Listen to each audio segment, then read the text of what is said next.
Today on the Skid Factory, we're going diesel.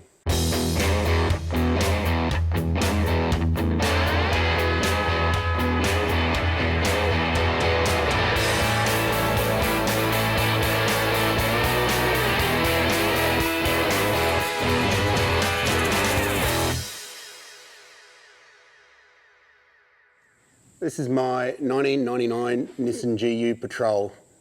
It's a old camping rig. We use it to tow the bikes around and that sort of thing. It's beat up, hit a few banks, got bush pinstripes all over it, and that's the way it's going to stay. If it's already damaged, it doesn't matter if you damage it more. What does matter is that engine. That's the worst engine I've ever had. That's a 4.5 litre straight six, and it is flat out getting this thing up a hill. And in the process, it uses more fuel than a Turbo LS1 would. It's horrible. So we're going to put the engine in it that should have been in the first place, which is the TD42. This car is the top of the range at the time. It's got bits of everything, leather and things that open and shut that you don't need. And because it was the best one they sold, they put the worst engine in it, and that was the only option. So there's a lot of these floating around because petrol must have been really cheap back in 1998, 99, because this thing gets about 30 litres per 100 if you're babying it. It's junk. The good thing is you can just pop this motor straight out, and the TD42 will basically bolt in because they were built on the same architecture, so same bell housing pattern, same engine mount pattern, even the exhaust manifold's the same bolt pattern. So pretty straightforward, pop her out, stick the other one in. Because I like to make things hard for myself, I am going to keep it auto though, which means a little bit of messing around with the bell housing. I'm going to have to re-drill for the starter motor and do a couple of little things there, but nothing that, it's all doable, I've done it before. So the first thing we're going to do is pull out the old engine and take it to the dump. It's junk, no one would want it. So to do that, we're going to have to pull the wheels off because it's a big jacked up truck sort of thing. It's very hard to work on otherwise. So wheels come off and then we lower it down onto its diffs. So we get it down to a normal working height. Bonnet off, of course. This bar's got to come off and that's getting thrown as well. That's all rusty. Then we're basically just going to gut the engine bay. There's not going to be much left of the original setup. There's no wiring involved with the diesel. It's pretty much a one-wire job. It's just to switch the pump to allow the pump to operate. So it's pretty simple. Auto wiring's going as well. I'm going to manualise the auto because just to make it simple. To keep the auto working in these, you've either got to spend a lot of money on a standalone auto computer or retain the factory engine management system because it's linked. And I've done that before and it didn't work very good and I'm not keen, so I'm just going to manualise it because it's just a truck anyway. Like, there's no different to changing gears in a manual. I've got the valve body for that. Just whack her in, whatever gear position you put it in, that's what gear it's in. No wires except for overdrive and torque converter lockup, and they'll just be operated off switches. So we'll get a 10mm, 12mm and a 14mm and get stuck into it. If I can find my 10mm socket.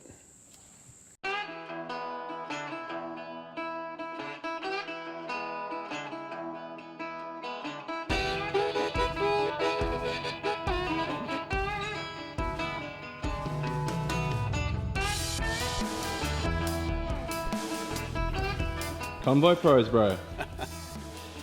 Sick quarter miles.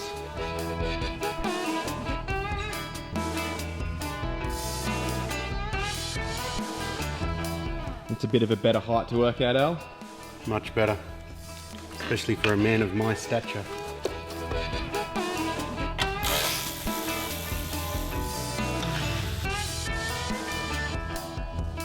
I can assure you that these headers or extractors or whatever you want to call them make no difference. It's still rubbish. Although you can tell that they were manufactured in Australia because they appear to have a optional fishing rod holder as part of the design, which is pretty Aussie. It's handy.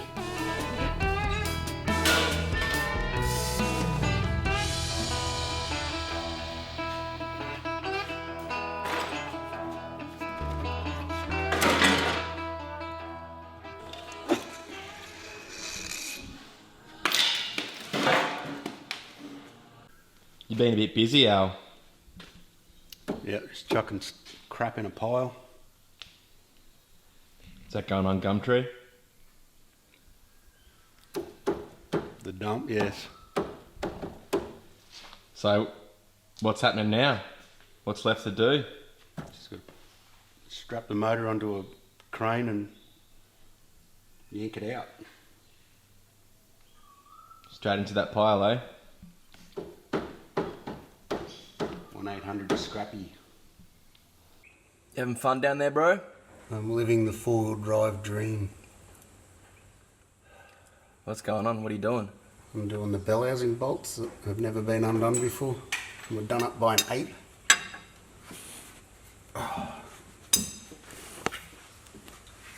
Four drives are fun to work on. Said no one ever.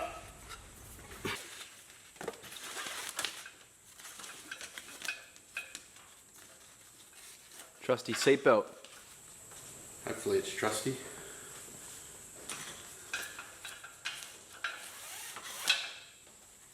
Looks like a Toyota baby poo brown. Or is it more of a grey? Sounds like a Rodriguez spec seatbelt to me. No, it could be from the Crusader.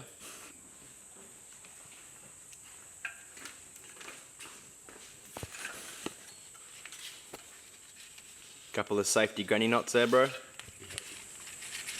It's the beauty of the seatbelt. Thing says safety like seatbelt.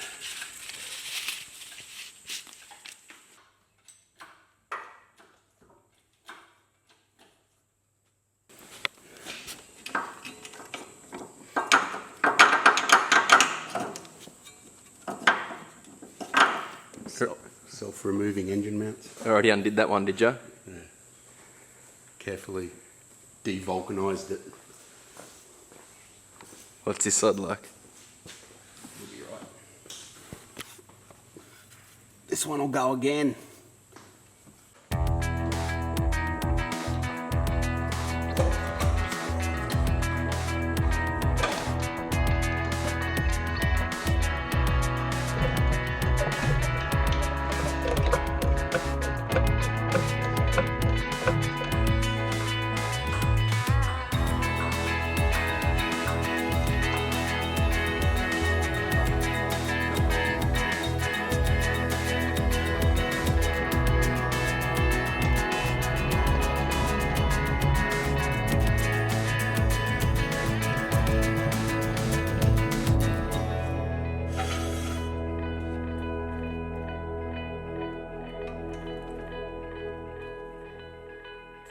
So much room for activities in there, Al.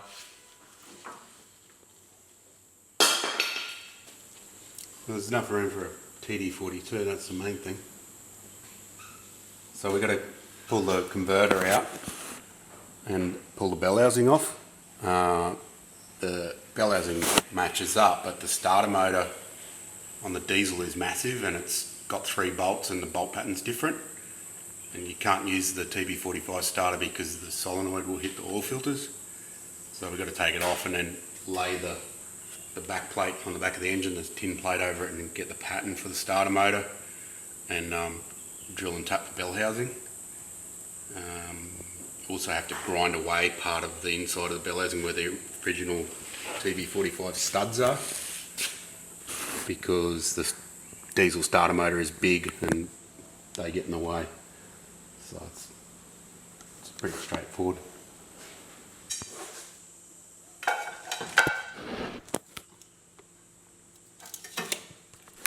So what I'm doing here is measuring the depth of the converter from the bell housing face before I take it out.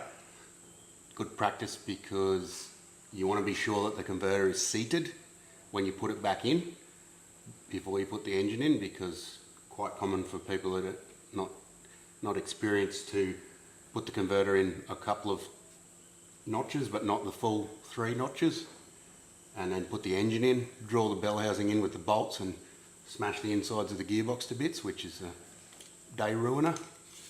So this is just good practice. It's 30 mil. We know when we put the converter back in that that's what we should be seeing. If it's not 30, when we haven't got it seated properly.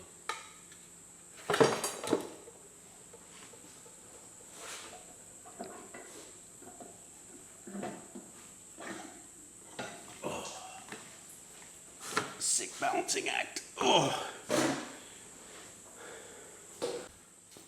Here you go, dump your nuts in that, bro. Bolts. Oh, bolts, my bad.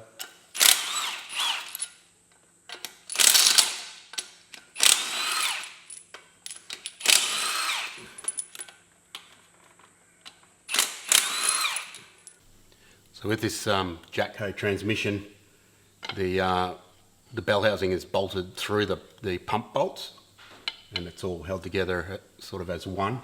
So when you go to take the bell housing off, you've got to be careful that you don't just bash away at the bell housing itself, because you'll knock the pump out of its housing, which is a pain in the ass because you've got to go buy a gasket and row rings and reassemble it, which is very annoying. Ask me how I know. So you've got to get in here and sort of lever against the pump. So you're pulling the bell housing away from the pump itself and the transmission. So how do you know, bro? How do I know? Because I bloody did it before.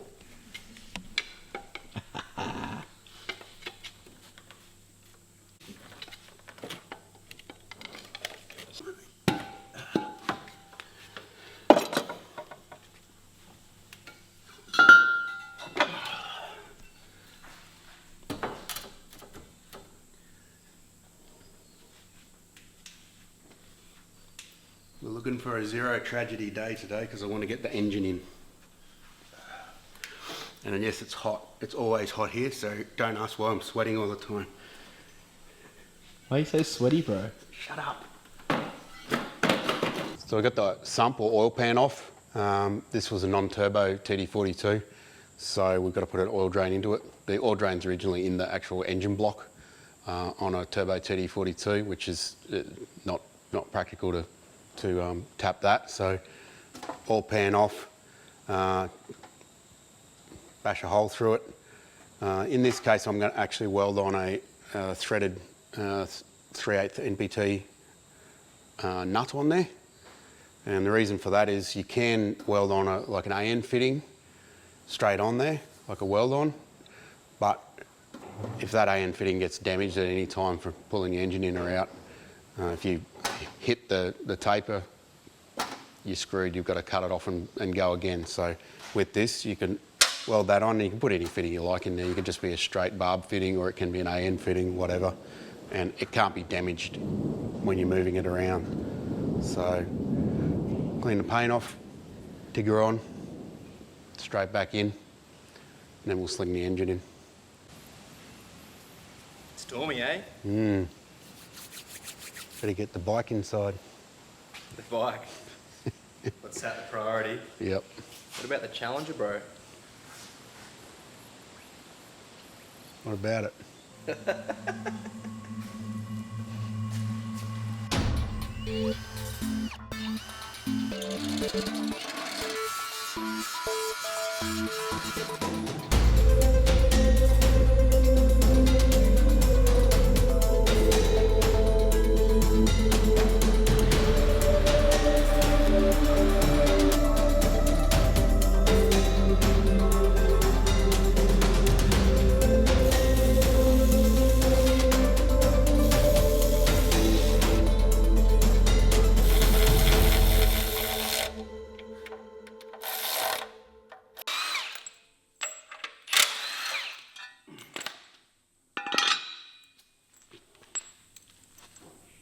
I had to make that Why's that? Why'd you have to make it? because all the other ones, the engine wanted to fall off the stand because they weren't strong enough. Quality. They need studs there, bro. Yeah. Not going to be fast as stock TD42 stud guy. No, because all of those studs have broken off years ago. If you don't replace the studs, they will snap off when you tighten the bolt.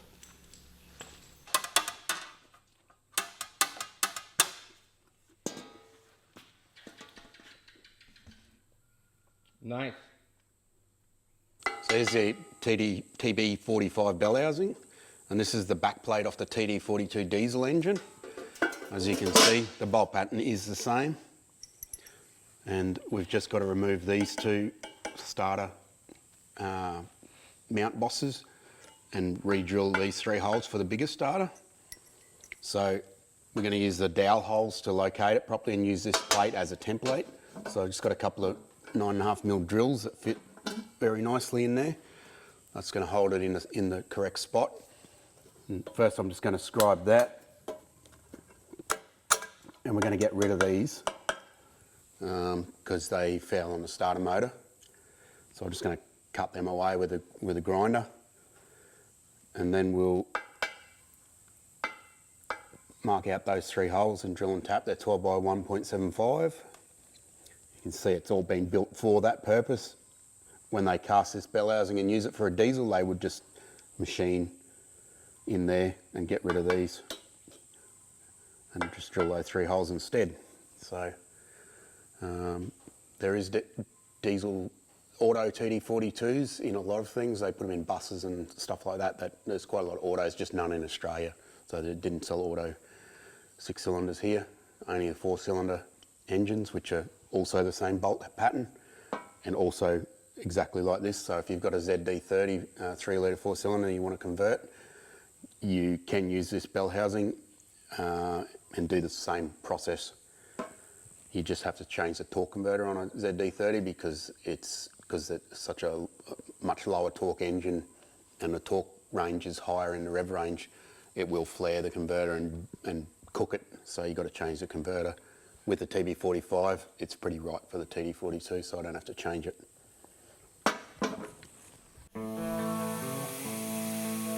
Cutting a guide creates a weak spot in the casting of the bell housing, making the original starter lugs easy to knock off. The sharp edges then get cleaned up with the grinder.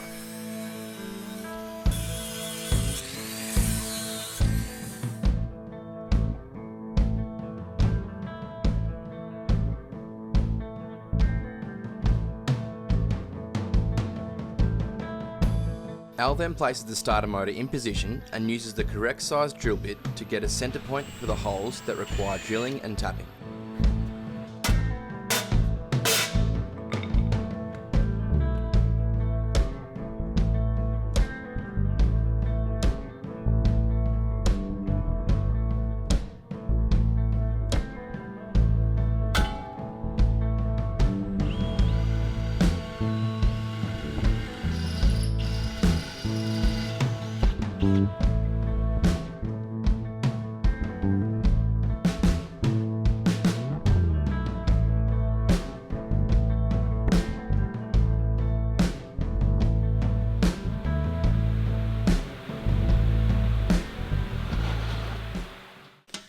One last thing we've got to do before we bolt this back onto the engine is drill a big hole here. If you don't do that, you'll be hating life because there's no way to get to the converter bolts otherwise. On the other engine, the thing's here, which is sort of hard to get at on the TD engine because it's got stuff there. So they normally have a hole here just to put the converter bolts in and tighten them up. So we're just going to hole saw a 30mm hole there. Starter motor fits alright? Yeah, starter fits sweet.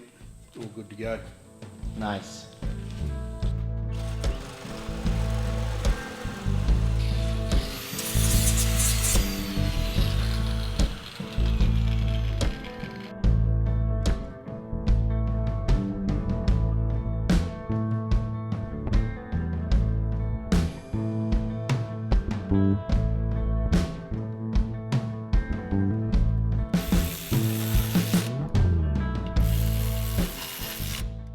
So I've got a Flexplate and the spacer rings and stuff off a ZD30, which is the 4-cylinder 3-litre.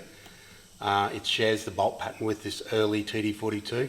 The turbo TD42 engines, the factory turbo ones, have got a slightly larger bolt pattern because Nissan are a pain in the ass, and why would you do that? But anyway, this one fits on the engine. I've just bolted it onto my converter just to confirm that it does fit, because it would be tragic if we went to all the trouble of putting that nugget engine in the engine bay and then found out that the converter bolts didn't line up. So just done that to confirm, and yes, it is the same, which is what I thought. So we're good to go. We'll bolt this on. We just threw it on the engine a second ago just to make sure I got my converter bolt access hole in the right spot, which we have. So we're just about good to go. Just got to put the bell housing back on and pop the converter back in. And we'll also just check the starter reach as well, because that's another thing that annoys you if you get it wrong. Make sure the starter's meshing with the flex plate properly. My experience says it should be perfect, but we'll check it anyway.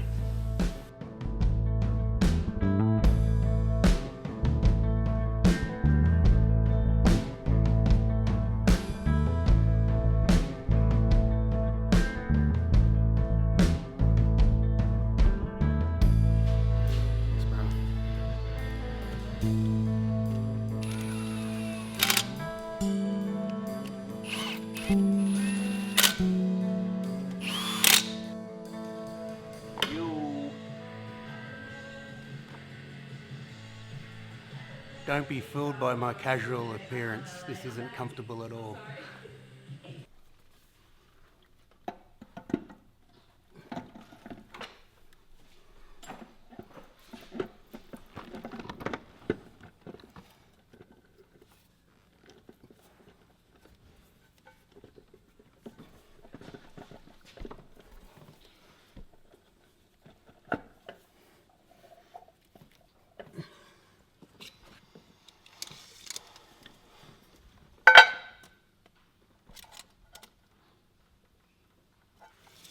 $30 mil.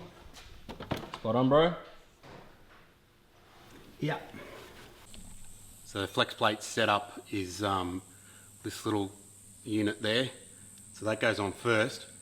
This here, this little spigot, that's the nose support for the torque converter. So the little spigot on the torque converter goes into there. That gives it full support from the gearbox to the engine. So that's got to be there.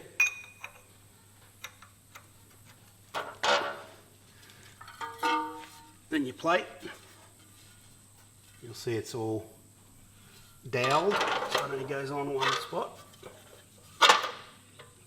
And this is basically just a washer, 6-in-1 job. And then some bolts. Well, looks like a good time. It's not in a great condition. Luckily the petrol motor's got the same bolts in it, so we just pinched one out of that. Is that what you'd call a day ruiner, bro? It is, yes, quite.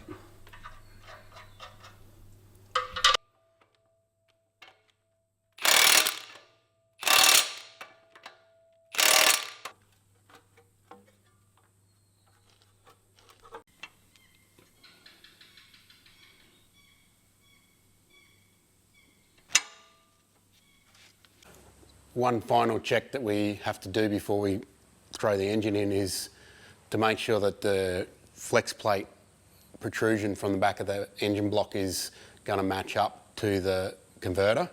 So the converter is 30 mil in from the face where it mates to the block. So this needs to be very close to that. No surprises, I have measured it and it's not. So I've measured the old engine and it's 28 mil. So we've got a 2 mil clearance, so it pulls the converter out a little bit. That's kind of pretty standard for most autos. The problem with this is it's 18 mil, so we're going to have to pull the converter out like 10 mil further than it should be, which is probably going to either completely release it from the pump drive or make it so it's going to cause damage to it. So what we're going to do is put some spacers on where the converter bolts onto, which will just push the converter back in a bit. The converter support snout, that's actually long enough for it still to end up in here, and that's all it really needs to do is just be in the end of that support. So that's fine. We got a couple of spacers made up, or 4, one for each converter bolt. So we just got to weld them on here. Just a tack to locate them really. It's nothing serious. So we're going to bolt them on just to make sure they're concentric. Fail. Not with that bolt.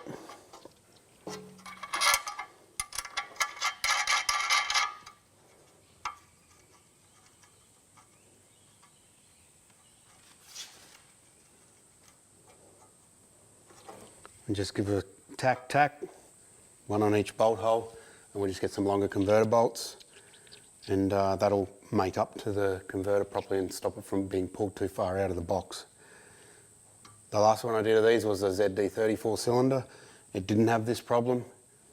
The converter's probably a little bit different in that, obviously. So, but I have heard that this is a thing. So it always pays to measure everything. It's pretty easy, just straight edge, depths. It all should just work out. If it doesn't, then it's probably not going to work. You'll either smash the converter back through the back of the box, or the converter will fall out and not drive properly, and you'll damage something that way. So get your verniers and your rulers out.